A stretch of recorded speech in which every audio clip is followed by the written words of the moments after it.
오늘은 비유동자산 5페이지 그래서 저번 시간에 자동차를 끝냈고요. 이제 다음 주제는 131쪽부터입니다. 131쪽은 땅 이야기를 할 거예요. 131쪽에 당사의 최대 주주인 김으뜸 씨로부터 본사를 신축할 토지를 기증받았습니다. 여기서 생각해야 될 거는 토지를 받았는데 그 토지의 목적이 뭐냐 이거거든요. 본사를 신축할 목적의 토지인 거니까 사용 목적의 토지라고 해석을 하시면 되고요.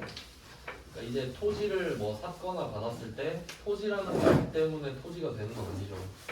목적에 따라 달라진다 했어요. 사용할 목적이면 토지고 투자 목적, 그러니까 투기 목적이면 투자부동산 이렇게 나눠진다고 했습니다. 지금은 토지가 맞아요. 사용할 거니까 건물 지을 거거든요. 그럼 일단 뭐 얼마짜리인지 물어봐야 되는데 확실한 거는 소유권 이전 비용, 그러니까 등기 치고 뭐 취득세 하고 어쩌고 저쩌고 해서 200만 원을 냈나 봐요. 근데 문제는 토지의 공정가액은 5천만 원이고 장부가액은 4천만 원이에요. 이게 독해 문제거든요. 한번 생각을 해볼게요. 지금 공정가액이 공정가치이고요. 공정가치는 시가입니다. 그러니까 지금 이 땅이 5천만 원 정도의 거래가 되고 있나 봐요. 뭐 어떻게든 뭐 나왔겠죠, 그 시세가. 근데 장부가액은 4천만 원이라고 하거든요. 그럼 이 장부가 누구 건지를 생각해야 돼요. 지금 우리가 이 땅을 아직 안 받았거든요. 이제 받아가지고 적으려고 하는 거예요. 그러니까 우리 장부에 적으려고 하는데 얼마로 적지 이 이야기를 하고 있는 거거든요. 그럼 지금 장부에 이미 4천만 원이 써져 있는 거는 이거 내 장부 아니죠. 누구 거겠어요? 네 거겠지, 네 거. 김으뜸 거겠죠. 이게 되시죠? 그러니까 이거 내 장부에 4천 써있다 이러면 안 되는 거예요. 지금 받아서 적으려고 하는 건데. 그러면 이 말은 뭐냐면 김으뜸 씨가 이 말을 하는 거예요. 내가 이 땅을 4천만 원에 샀었는데 지금 보니까 한 5천만 원 정도 하대? 이거 너 가져? 4천은 안 중요하죠.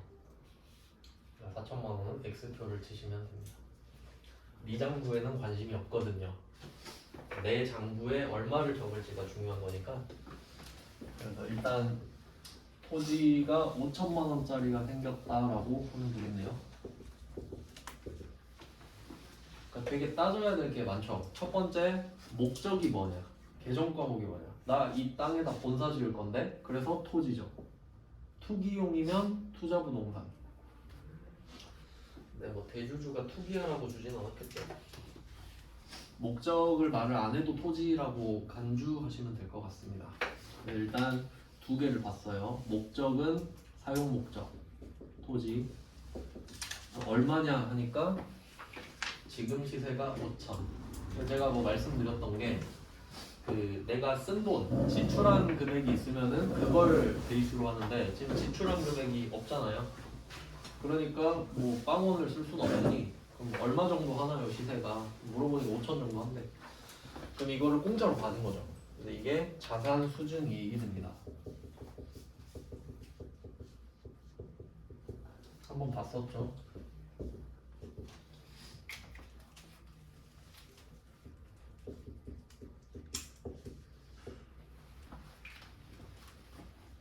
일단 뭐 땅만 이야기를 하면 이렇게 되는데 근데 시험에서는 항상 같이 줬죠. 취득세랑 여기서 뭐 취득세랑 등기비용, 법무사 수수료까지 다 포함된 개념인 것 같긴 해요. 소유권 이전 비용이라고 했으니까. 근데 뭐 그게 뭐든 간에 이 돈을 안 냈으면 땅을 내 명의로 못 옮기니까 뭐 증여세 같은 것도 포함되려나? 그런 것까지 말했는지 모르겠는데 일단 언급한 것만 하겠습니다. 200만 원은 땅값에 붙이면 되고요. 그리고 이 200만 원에 대한 결제는 당좌수표를 발행하여 지급하였네요. 그 전산세무 1급 문제를 보다가 그런 문제를 봤어요.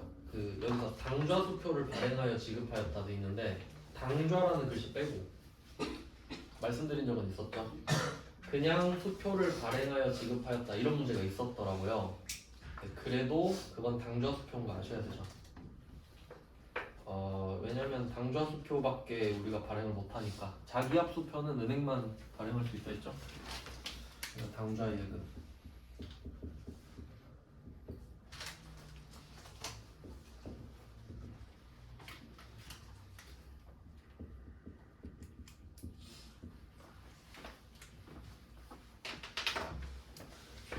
네, 그래서 장부 금액으로 장난을 치는 문제였습니다. 다음 문제는 132번이에요.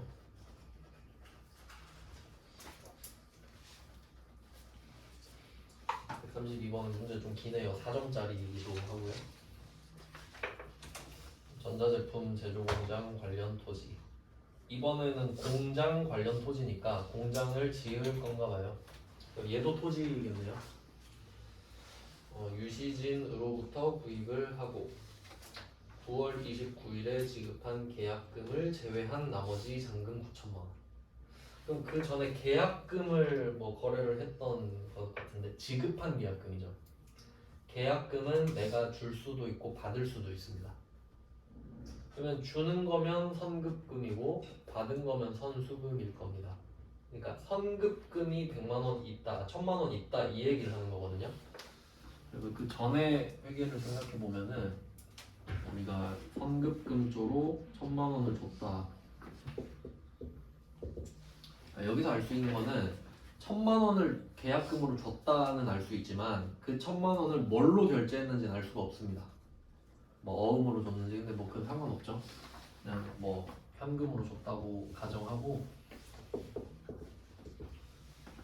네, 옛날에 계약금 1000만 원 줬다 하면 이때 이 선급금은 자산이라고 말씀을 드렸습니다. 계약금을 걸어놨으니까 물건을 달라고 할 권리가 있죠. 그럼 이 권리를 누구한테 행사할 건지를 같이 적어놔야 됩니다. 여기서는 유시진이겠죠.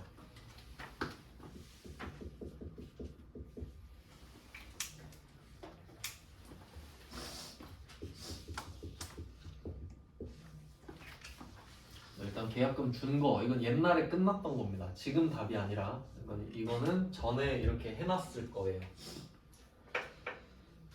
이게 9월 29일이고요. 오늘은 10월 10일입니다.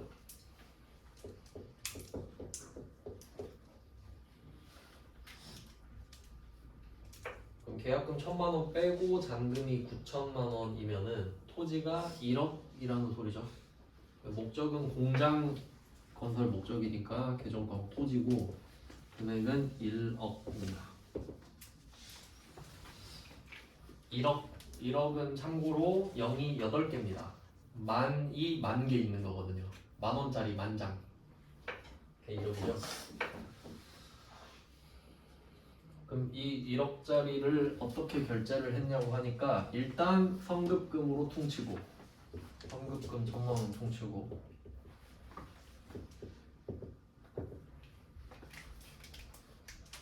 얘는 자산의 감소가 되겠죠. 대상은 똑같이 유시진.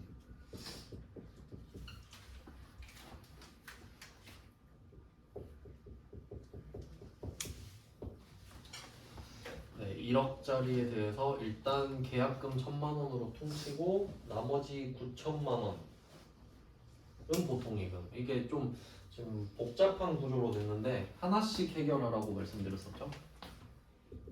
한 번에 하려고 하면 좀 어려우니까 1억부터 해결을 하고요. 일단 뭐 잔금 9천만 원은 보통 예금으로 해결했다고 하니까 1억을 일단 끝내놨습니다.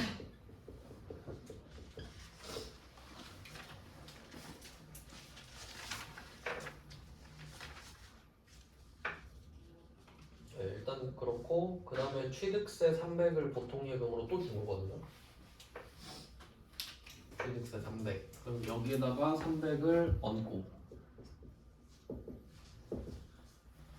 그리고 보통 예금으로 결제했으니까 여기다 300을 또 얹어주면 끝나는 겁니다. 이렇게 푸는 게 제일 낫겠네요.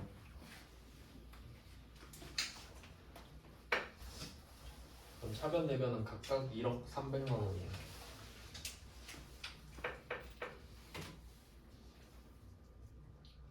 뭐 등기 완료된 거는 뭐 그렇게 중요한 건 아닙니다.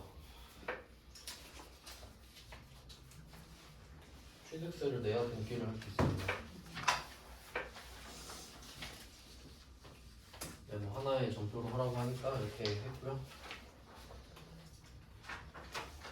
다음 문제로 넘어가겠습니다. 133번이요. 이건 뭐 세무 1급으로 돼 있는데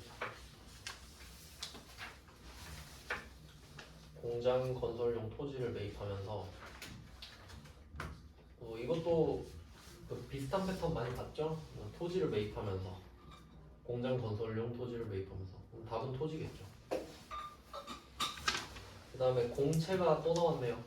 이거는 차 살 때 한번 나왔었잖아요. 근데 실제로 그 뭐 땅이나 건물 같은 거 살 때도 공채 같은 거 사야 됩니다.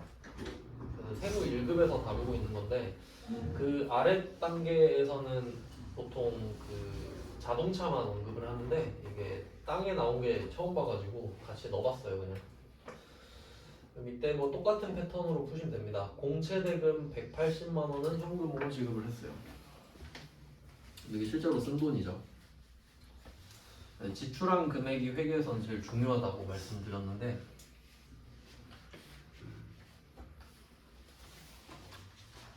일단 180만 원 썼으니까 180만 원을 대금에 쓸게요.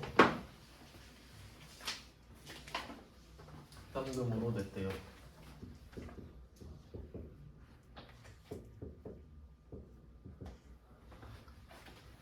네, 근데 문제는 이번에도 그 싼 걸 비싸게 사는 거겠죠. 165만 원짜리를 사는데 단기 매매 증권으로 분류를 한대요.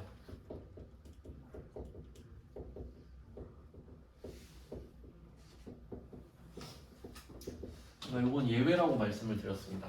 우리가 비싼 물건을 싸게 사는 경우는 있는데 싼 걸 비싸게 사는 경우는 없으니까 이때는 둘 다 적어줘야만 한다고 했어요. 그러면 165만 원짜리가 들어오는데 180이 나가니까 이건 말이 안 되죠 사실. 이때 15만 원 손해를 보는데 손해를 아예 보고 시작하죠. 15만 원은 어쩔 거냐 그러면은 땅 때문에 손해 본 거니까 토지가 되겠죠. 계정관계. 그리고 차량 운반구의 토지 버전이라고 보시면 되겠습니다. 물론 이 땅의 목적이 투기 목적이라면 이 15만 원은 투자 부동산이 되겠고요.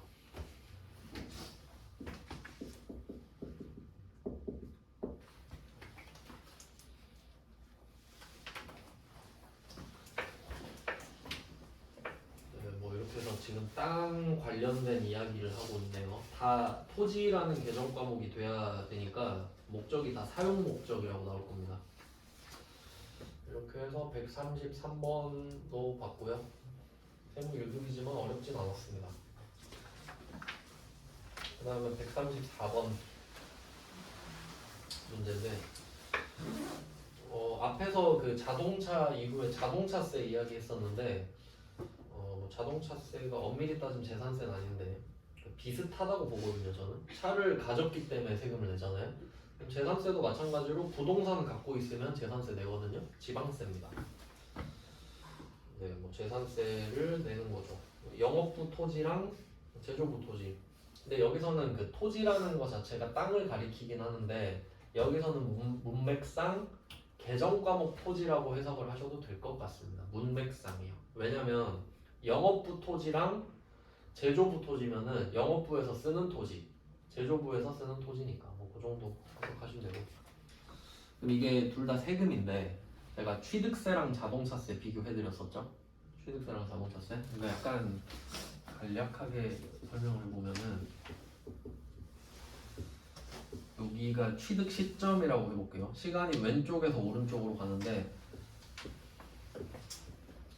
이렇게 시간이 흘러간다고 하면은 취득세는 여기에 있겠죠. 왼쪽에. 취득세를 내야 취득이 되니까. 그리고 취득을 한 이후에 뭐 자동차세든 재산세든 내죠. 내 거가 돼야 내니까.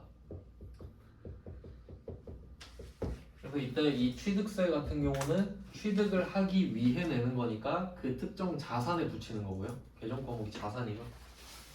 그 해당 자산으로 해주시면 되고, 해당 자산에 플러스. 네, 자동차세, 재산세는 요거 해마다 내잖아요. 해마다. 그러니까 요거는 비용 처리를 하시면 됩니다. 저번 시간에 뭐 할부랑 일시불 비교해서 설명해 드렸었죠. 그래서 결론은 재산세랑 자동차세랑 성격이 같다라는 거죠. 해마다 내야 되니까. 그러면 얘는 세금과 공과라는 계정 과목을 쓰게 됩니다. 세금이니까 둘 다.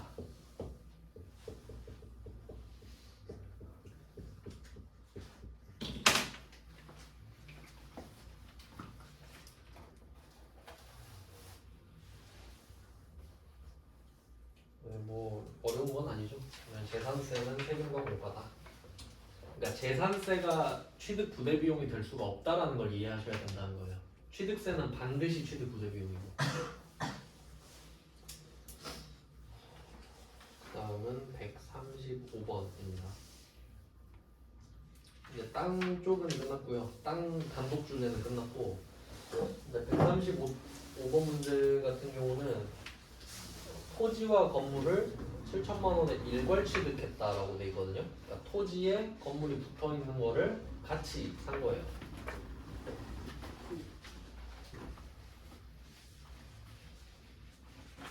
이것도 좀 자주 다루는 주제긴 한데,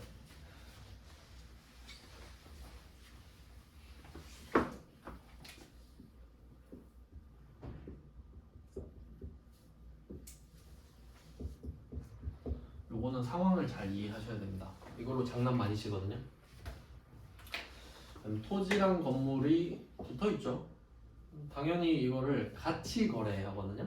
그 민법상 권리를 생각해 보면은, 그러니까 만약에 이 건물이랑 지금 토지가 땅 주인이 같다고 할게요. 둘 다 A 거라고 할게요. 이게 정상이죠. 근데 만약에 이 건물을 A가 B한테 팔았다고 할게요. 건물만. 그럼 이제 건물은 B 거고 토지는 A 거죠. 근데 이렇게 한 다음에 땅이 지금 A 거잖아요. 근데 이 땅이랑 건물이랑 붙어 있는 부분 있죠. 이 부분을 땅 주인이 못 쓰고 있죠. 그래서 이때 A가 말합니다. B야, 건물 좀 치워줄래? 하면 B는 건물을 치워야 돼요. 근데 또 법이 웃긴 게 부수라고는 안 했어요. 치우라고 하면 치워야 돼요. 어떻게 해서든. 그럼 그건 부숴야 되잖아. 그러니까 이것만 생각해도 어떤 바보가 건물만 팔겠어요. 왜냐면 건물만 하는 사람이 없을 텐데. 그러니까 같이 거래를 하겠죠. 기본적으로. 그래서 이걸 일괄로 취득했다는 거지. 너무 당연하게 돼. 그러면 이때 건물이랑 토지를 같이 사야 되는 건 상식이라고 생각하시면 되고, 케이스가 두 개 있어요. 첫 번째, 내가 왜 건물 토지를 같이 사냐? 첫 번째는 이게 좀 정상적인 경우인데, 내가 어릴 때부터 건물주가 꿈이었어요. 그래서 이 건물이 갖고 싶으니까 건물과 토지를 같이 산 거죠. 이게 제일 무난한 경우죠. 그러니까 결론은 건물 때문에 샀다. 정상적인 경우. 두 번째, 좀 특이한데 이거는 내가 건물을 짓고 싶은데 이 위치가 너무 마음에 드는 거예요. 위치가. 풍수지리를 따져보니까 이 위치가 아니면 안 돼요. 그러면 이 땅을 사야 되잖아요. 근데 이 건물 주인이 땅만 팔진 않겠지.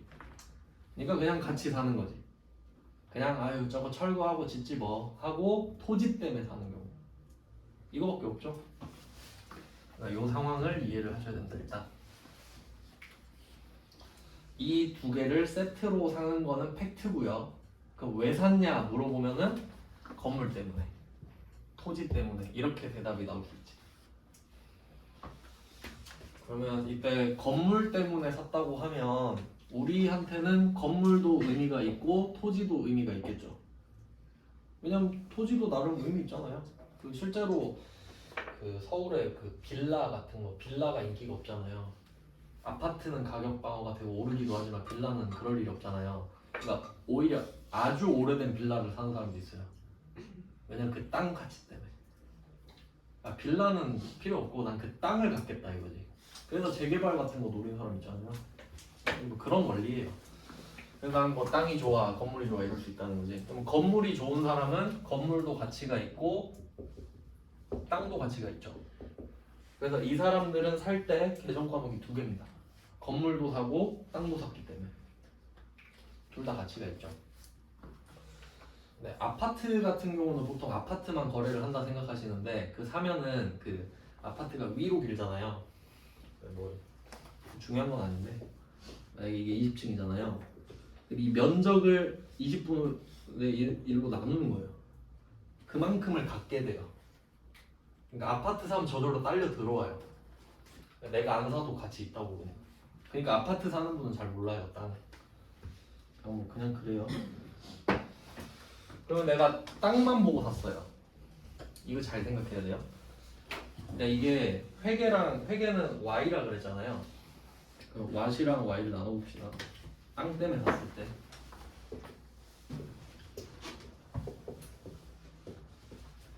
누가 물어봐요. 너 뭐 샀어? 나 건물이랑 토지 샀지. 이렇게 되죠. 뭐 샀냐고 물어보면 건물이랑 토지를 샀죠. 팩트니까요. 근데 친구가 물어본 거예요. 너 이런 스타일 건물 안 좋아하지 않아? 왜 산 거야? 아, 땅 때문에 샀지. 이렇게 되죠. 그러면 이 건물도 가격을 지불해야 살 수 있는 거잖아요. 물건이니까. 근데 이 건물 가격을 지불한 이유가 땅 사고 싶어서죠.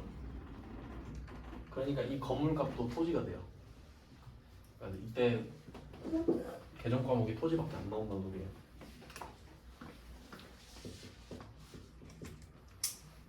이 상황을 이해하셔야겠네요. 그러니까 팩트는 둘 다 샀다잖아요. 근데 회계에서는 왜 샀는지 물어보면 되잖아. 그럼 건물 때문에 샀으면 건물도 가치가 있고 토지도 가치가 있죠. 근데 토지만 보고 산 거잖아요. 그럼 건물은 어쩔 수 없이 산 거죠. 난 이 건물 안 사고 싶지 솔직히. 괜히 비싸기만 하잖아요. 근데 이 건물을 안 사면 땅을 안 판다는데 어떡해. 울며 겨자 먹기로 건물을 샀죠? 그 건물은 땅을 위해 산 거잖아요. 그러니까 내 생각엔 건물값도 땅값이란 소리지. 금액을 넣어볼게요. 그러면 건물을 3천만 원, 토지를 7천만 원이라고 할게요. 그럼 내가 이거를 건물 때문에 샀어. 그러면 건물은 3천만 원, 토지는 7천만 원이지. 둘 다 가치가 있으니까. 근데 난 이 땅 위치가 너무 마음에 들어서 건물은 필요 없고 땅만 사고 싶은데 안 판대잖아요. 1억에 팔았죠? 그럼 나한테는 이 땅이 1억이라고. 이해되셨죠? 나는 이거 필요 없거든요. 그리고 철거도 하겠죠. 나중에. 그러면 이거는 나중에 나오는데 이거 철거할 때 돈 들잖아요. 철거비도 땅값에 붙여요. 왜냐면 나는 땅을 갖고 싶었던 거잖아요. 땅이 평평해야 의미가 있을 거 아니야. 철거하는 비용도 평평한 땅을 만드는 중에 쓴 거죠. 그러니까 우리 지금 평평한 땅을 취득하는 중이라고. 그러니까 땅이 평평해질 때까지 쓴 돈을 땅값에 다 더하는 거예요. 그러니까 원리가 계속 같죠. 그러니까 외우려고 하면 힘들어요. 좀 약간 크게 봐야 되죠. 그래서 지금 1번인지 2번인지 물어보는 거예요. 자, 그럼 상황은 설명을 드렸고요. 자, 135번 보시면 그리고 또 뭐 지금 비사업자 김갑수 말을 하는데 뭐 앞에서 한번 말씀드린 적도 있죠. 그러니까 원래 이게 부가가치세에서 내야 되는데 건물은 과세고요. 부가가치세 과세고 토지는 면세거든요. 그러니까 만약에 내가 이 건물이랑 토지를 어떤 목적으로 사든 간에 이 건물은 과세니까 3천이면 부가세가 300이 붙어야 돼요. 그러니까 내가 이걸 부수든 말든. 맞죠? 근데 그건 사업자한테 살 때. 그래서 여기 비사업자 써있죠. 이 사람은 소비자이기 때문에 나한테 부가세를 안 걷는다. 약간 그런 느낌으로 낸 겁니다. 네, 그러면 뭐 답 쉽네 이렇게 생각할 수 있죠. 근데 금액이 또 달라요. 자, 보시면은 토지와 건물을 7천만 원에 일괄 취득했다. 이건 팩트입니다. 목적을 말 안 했어요. 네, 당좌수표를 발행해서 했는데 지금 여기서 공정가치를 따로 말해주잖아요. 이거 보고 아, 이 사람은 건물이 필요해서 샀구나 라고 생각하시는 거예요. 그러니까 만약에 이 사람이 땅 때문에 샀으면 건물 그 시세에 관심 없죠. 어차피 부술 건데 뭐. 그래서 건물을 사는 케이스라고 생각을 하시면 되는데, 자, 문제는 토지가 시세가 6천만 원이고 건물 시세가 4천만 원이잖아요. 그럼 이거 1억에 사야 되죠. 이 사람이 뭐 아는 사람이든 금매든 해가지고 7천에 내놔버린 거야. 그럼 또 가격이 안 맞죠. 7천을 줬는데 1억이 들어오니까. 근데 이건 괜찮죠. 비싼 걸 싸게 사는 건 괜찮잖아요. 근데 제일 중요한 건 내가 쓴 돈이랬죠. 일단 대변부터 적는 거예요. 확실하니까. 내가 얼마 썼지? 그러니까 7천만 원 썼대요. 당좌표 발행하면 당좌예금 7천만 원.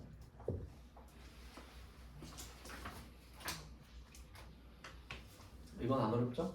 내가 7천 썼다. 이거 팩트예요.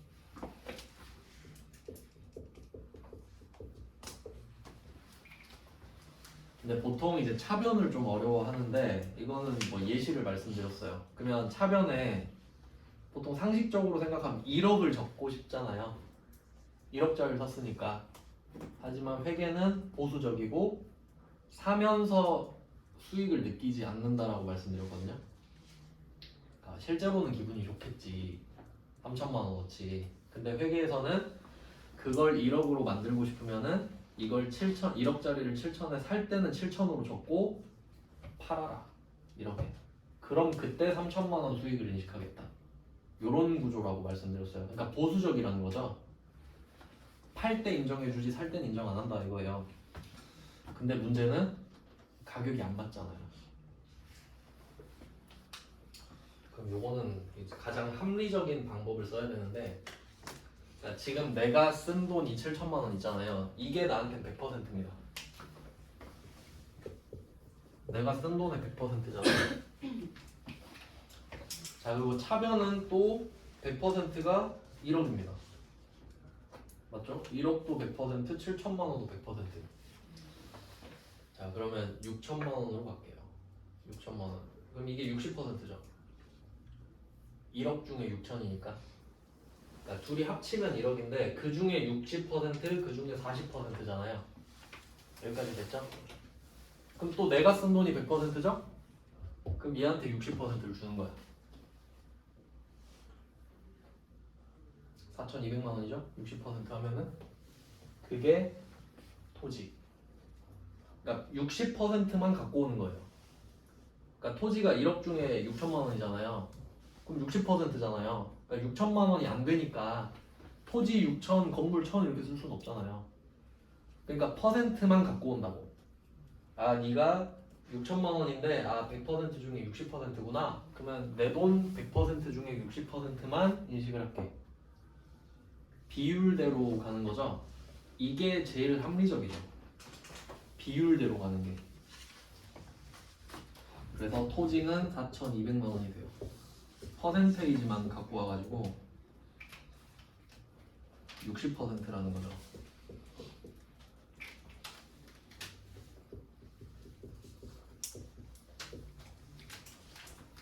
그러면 나머지 건물은 40%겠죠?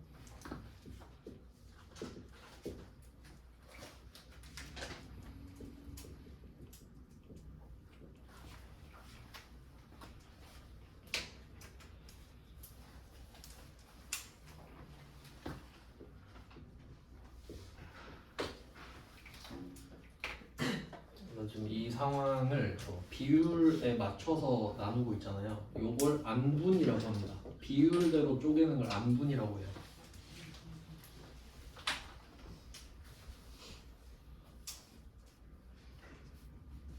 근데 뭐 안분해라 이런 말 없잖아요. 당연하기 때문에. 그럼 뭐 어떻게 할 건데? 약간 이런 느낌이지. 그래서 아마 이 문제는 세무 2급에만 나왔었는데 회계 1급에도 충분히 낼 수 있다고 생각합니다. 왜냐면 회계 1급에서는 이 1번, 2번 중에 2번만 냈거든요. 항상 땅 때문에 샀다. 그럼 답이 엄청 쉬워져요. 토지 7천만 원 끝인 거예요. 건물이고 토지고 난 토지 때문에 샀으니까 너무 쉽잖아요. 그러니까 좀 식상하니까 이런 식으로 주면은 많이 틀리지 않겠어요? 그래서 한번 넣어봤어요.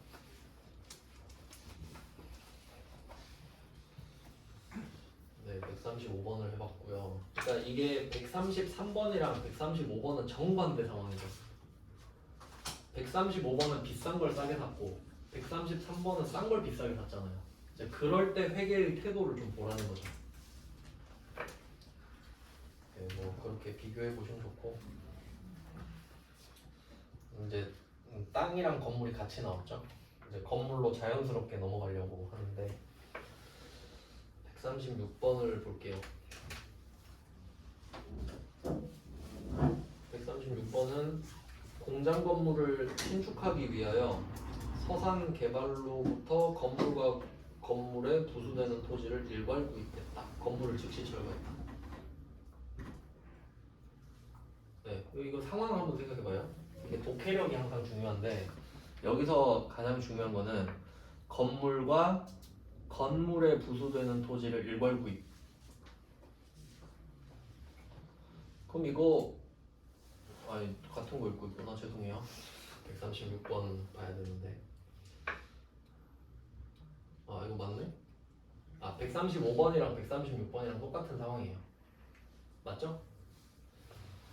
근데 얘는 건물을 즉시 철거했다고 하죠.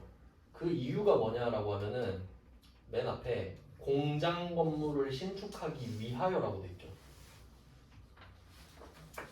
그러니까 135번이랑 136번이랑 똑같은 상황인데 목적이 다르죠. 그러니까 밖에서 보면 남들은 똑같단 말이에요. 이 사람 건물이랑 땅 샀네. 근데 왜 샀냐고 물어보면 135번은 건물 때문에 샀다 그러고 136번은 땅 때문에 샀다 그러지. 왜냐면 건물을 지으려고 건물이 있는 걸 사면 말이 안 되잖아요. 그래서 얘는 이걸 사는 순간 알고 있었죠. 이거는 분명히 철거를 한다. 공장을 지으려고 했기 때문에. 네, 뭐 그런 내용이네요. 일괄 구입한 2억 6천만 원 이렇게 퉁치고 있죠. 얘는 각각의 시세를 안 알려주죠. 필요가 없으니까. 네, 그렇게 해석을 하시면 되겠습니다. 그래서 정반대라고 보시면 돼요. 얘는 시세가 필요 없고 그냥 2억 6천. 그러니까 건물이랑 땅을 합쳐서 2억 6천에 샀는데 이게 그냥 토지다. 답은 쉽죠 일단.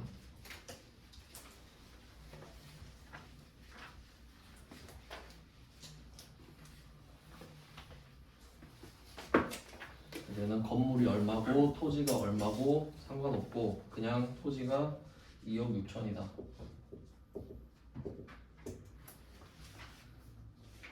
이렇게 됐고요. 공장을 신축하려고 샀으니까 토지 맞죠? 그 다음에 하나은행으로부터 대출을 받았대요. 그러니까 요걸 어떻게 조달했냐니까 그냥 장기 차입금 빌린 돈으로 했어요. 이렇게 하시면 됩니다.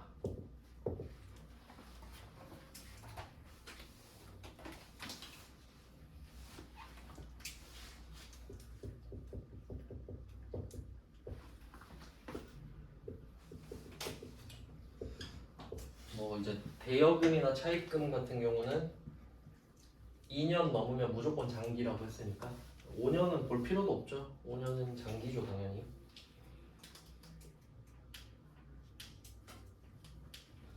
그리고 돈 빌린 곳은 하나은행이라고 쓰셔야 되고요.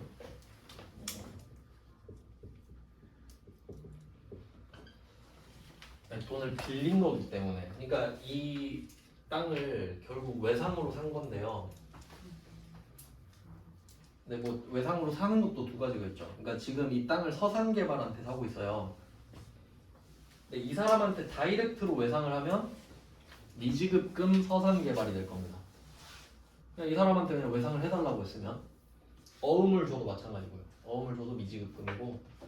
근데 여기서는 그렇게 한 건 아니고 이 사람은 외상을 안 줘요. 그러니까 하나은행한테 돈을 빌려가지고 금액 잘못 썼네. 네. 하나은행한테 2억 6천을 빌려서 이걸 서산개발한테 주고 산 거죠. 그래서 요거는 하나은행한테 외상한 거죠. 그러니까 원래는 동계가 두 개가 들어가야 될 거예요. 뭐 예를 들면 장기 차입금하고 보통 예금이 들어와야 되죠 원래. 2억 6천을 빌린 돈으로 사야 될 거 아니에요.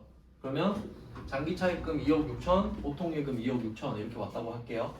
근데 결국 그 2억 6천이 다시 나갈 거 아니에요. 그리고 명분은 토지죠.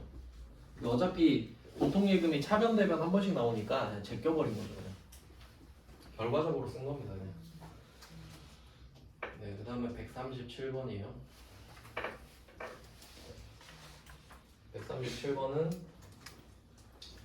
공장 건물 신축을 위한 1차 중도금 이야기를 하네요. 건물은 좀 오래 걸리니까 중간중간에 돈을 주죠. 발주한 다음에 건물을 새로 짓고 있는 겁니다. 그러니까 나름 좀 스토리라인을 이어서 한 건데 이 136번 보면은 건물이랑 땅을 같이 샀죠? 근데 공장 지을 거니까 철거할 예정이다 라고 했잖아요. 철거비는 말하지 않았지만 그러면 철거를 하고 그 137번으로 가서 발주를 낸 거죠. 건물 좀 지어달라 이런 식으로. 그럼 이때 이 3천만 원을 주고 건물을 좀 지어달라고 한 거고요. 착공일은 착수한 겁니다. 공사 착수 시작한 날이죠. 그 7월 3일이래요. 한 일주일 됐네요. 그리고 이거 짓고 있는 거예요. 돈 주고 있죠. 준공 예정일은 이거 완공이고요. 내년 목표네요. 그럼 지금 이 3천만 원 준 걸 뭐라고 해석할 거냐? 이때 이름은 그 건물이 지어지고 있잖아요. 건설 중인 자산입니다. 그러니까 토지 위에 첫 삽을 딱 뜨는 순간 건설 중인 자산이 돼요.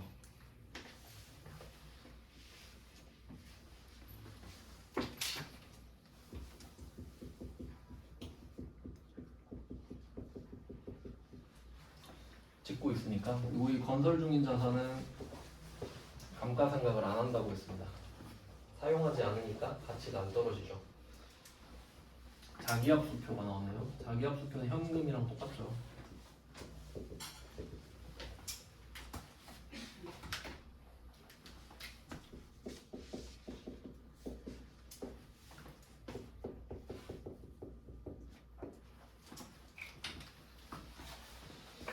이렇게 해서 중도금 준 거는 참고로 건물 같은 경우는 계약금도 그렇고 중도금도 그렇고 다 그냥 건설 중인 자산으로 넣어요. 근데 계약금으로 내면 사람들이 환급금이랑 헷갈리니까 중도금으로 줬겠죠. 뭐 137번도 간단했고요. 그다음 138번 요거는 좀 중요 표시를 할게요. 138번은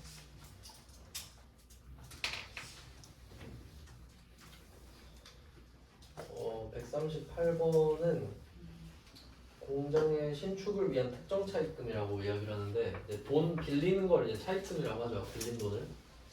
그럼 그 차입금을 빌린 이유가 공장을 짓기 위해 빌렸다는 게 특정 차입금입니다. 그러니까 그냥 요새 생활비가 없네 하고 빌리면 일반 차입금이고 나 이 건물 지을 거야 하고 빌린 건 특정 차입금. 뭐 그 정도 느낌인데 뭐 그렇게 중요하진 않아요. 이자 비용 350만 원을 당좌수표를 발행하여 지급하였다. 이것까지는 뭐 별일 아닌데 여기서 문제는 이자 비용은 자본화 대상이다. 이게 중요합니다. 이자 비용은 자본화 대상이다. 이게 되게 좀 중요한 내용입니다. 세무사 시험에서도 그 거의 나오는 문제라고 보면 되는데 이자 구하는 거. 이자를 어떻게 처리할 거냐 이건데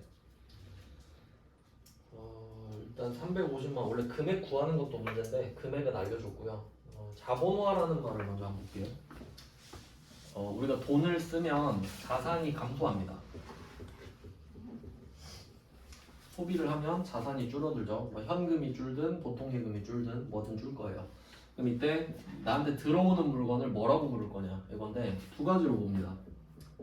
자산이 증가했다 또는 비용이 발생했다. 이런 느낌인데 대충 좀 후려치면은 어떤 느낌이냐면 자산으로 보는 거는 우리가 보통 투자라고 부르는 것 정도? 완전 1대1은 아니에요. 그다음에 비용은 소비라고 보는 것 정도인데 대충. 그래서 뭐 우리가 삼성전자 주식을 샀다. 그리고 정기예금에 가입했다. 이런 거 하면은 내가 쓴 돈에서 돈이 또 나올 확률이 있죠.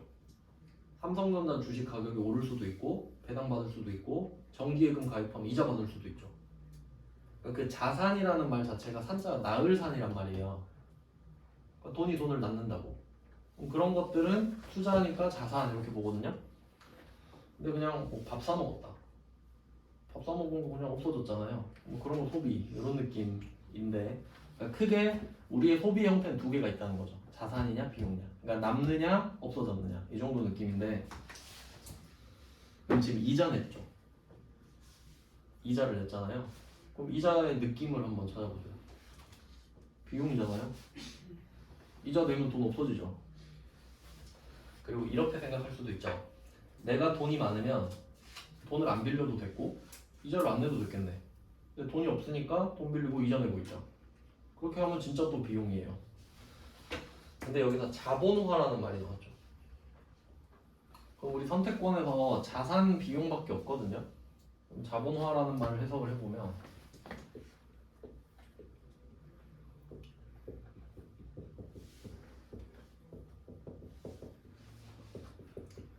재무상태표가 이렇게 생겼습니다. 부채랑 자본은 우리의 자산 구성을 설명해주는 내용이에요. 근데 자본화를 하라고 하면 결과적으로 그러니까 방법은 몰라도 되는데 자본화 대상이면 자본화를 해야 되죠. 그럼 자본화가 끝나면 자본이 된다는 소리죠.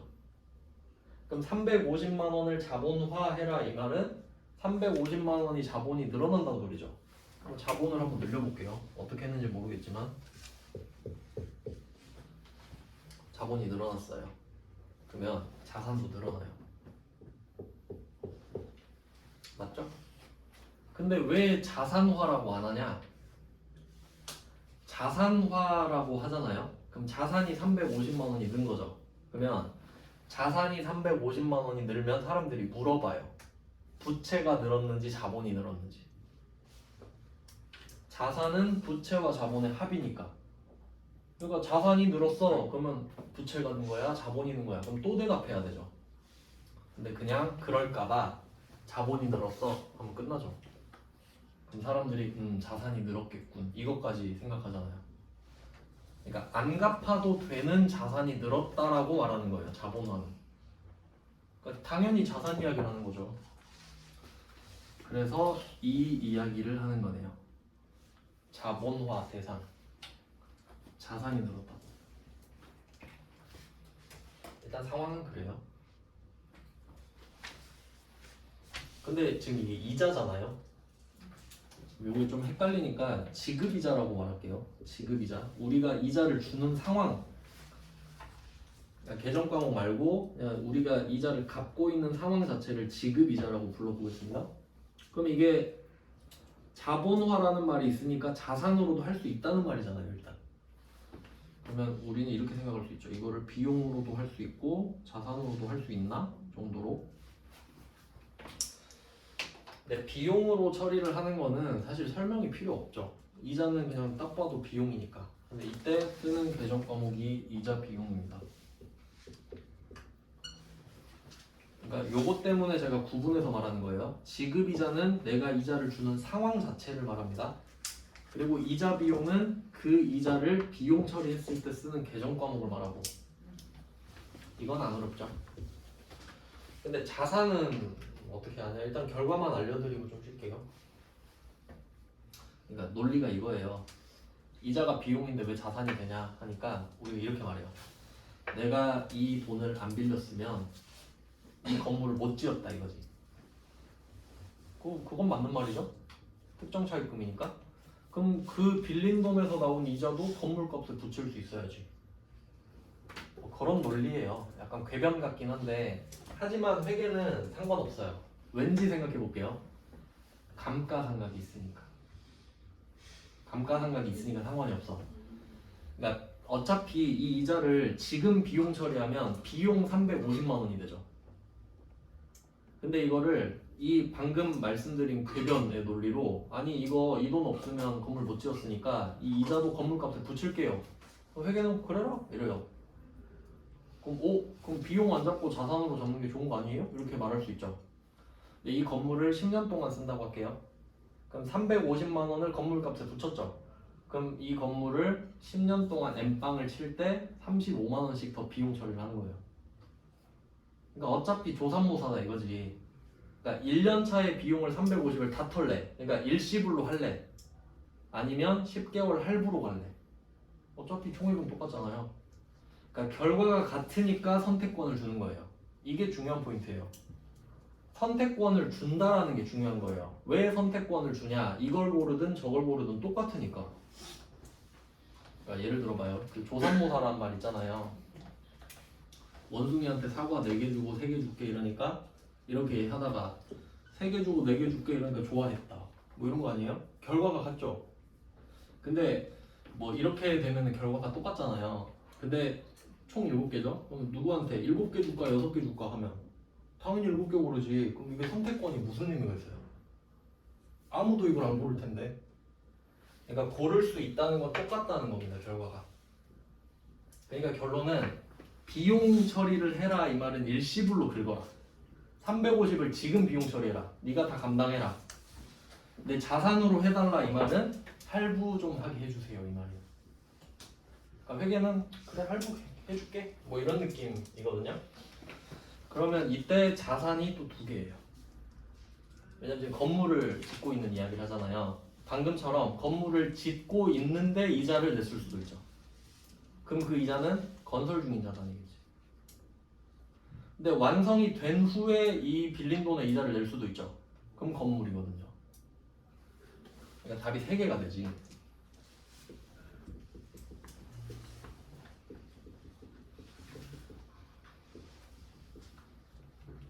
일단 이렇게 해놓고 네 그래서 지금 답이 건설 중인 자산이죠. 자본화해라 하면 자산으로 내려오고 그럼 우리는 물어봐야죠. 이 건물이 완성이 됐나요? 안 됐나요? 안 됐다고 이야기하고 있죠.